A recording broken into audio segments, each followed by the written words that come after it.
If you've seen any of my content on LinkedIn, you probably saw me joke about doing customer discovery a few weeks ago. Hey guys, what's your problem? Leave us alone. Please leave us alone. Uh-oh. Today I'm going to talk to you about customer discovery.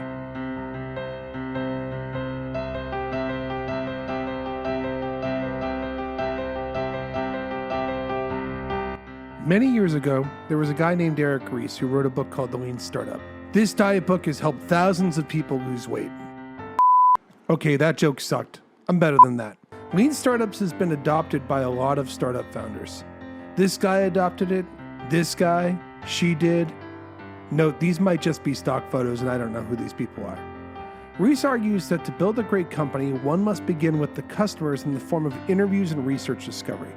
Once you've done your discovery, you can build an MVP. An MVP is a minimum viable product. The idea behind an MVP is that you could make something super simple, put it out on the market, and feel like absolute shit as people crap it with. Ryan, you suck. You suck. I would spell it out for you, but I don't even know if you know how to spell because you suck. Everyone who thinks I'm being mean, listen to this, they don't know you and they don't know how badly you suck. You're not good at anything. However, instead of spending months developing a product with tons of features, you spend weeks collecting feedback with the minimum viable product and make improvements gradually to the product.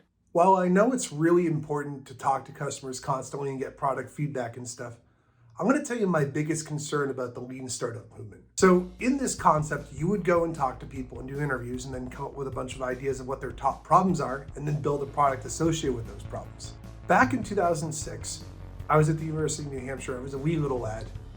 And I got mixed up in a market research class. And in the class, our big project was to survey thousands of people about the future of cell phones. This is what they wanted when we surveyed them.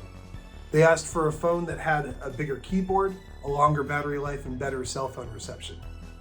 Now, how I dearly miss using this type of phone, being off the grid. About 6 months later, Steve Jobs gave his keynote and announced the iPhone, and cell phones changed forever. There's an old adage that's actually not real, apparently if you do research on it, that if Henry Ford went and asked people what they wanted for an automobile, they would have just told them that they wanted a faster horse. You have to use your imagination when you build a product and come up with an idea. And I'm gonna use customer feedback to collect stuff. But I'm also gonna use some of the intuition that you're not supposed to use in the lean startup movement to try and hypothesize something here. Well, I've discovered a bunch of stuff from conversations with people and from conversations I've had with people over the past 10 years. So I decided to do some customer discovery just for the sake of covering my bases and making sure I understand stuff. Let's go see what happened. My name is John Mazza, longtime marketer, constantly being prospected. How do you interact with sales reps usually? What happens? I usually don't answer a lot of emails because it doesn't look like people spend the time to actually research me, so I just ignore 90% of them.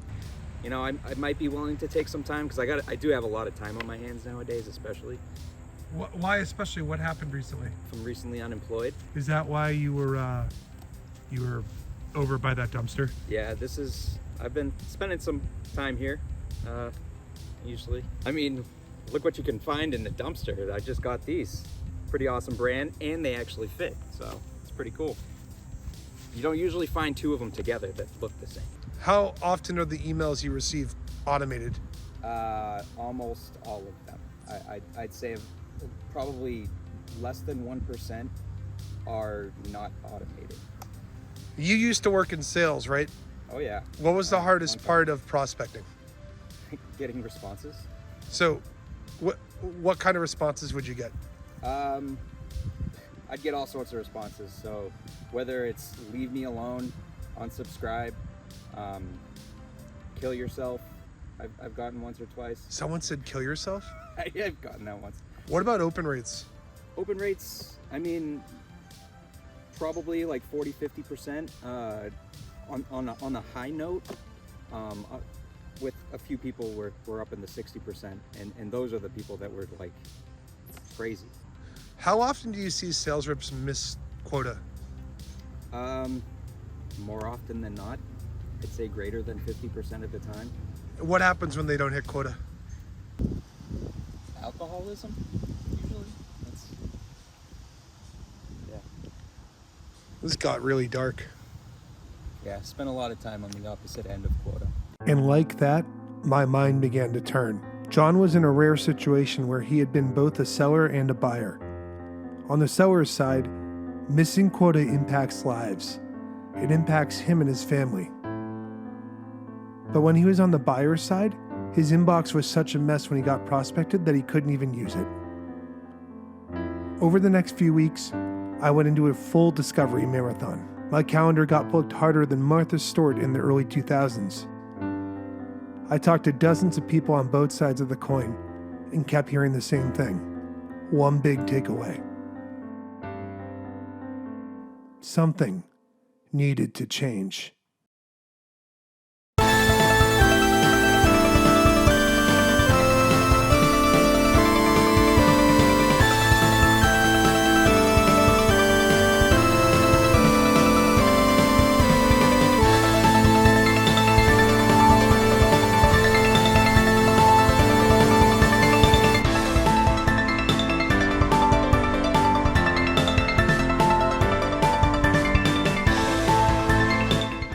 The worst day of my life was finding out when Thanos snapped his fingers, you still existed.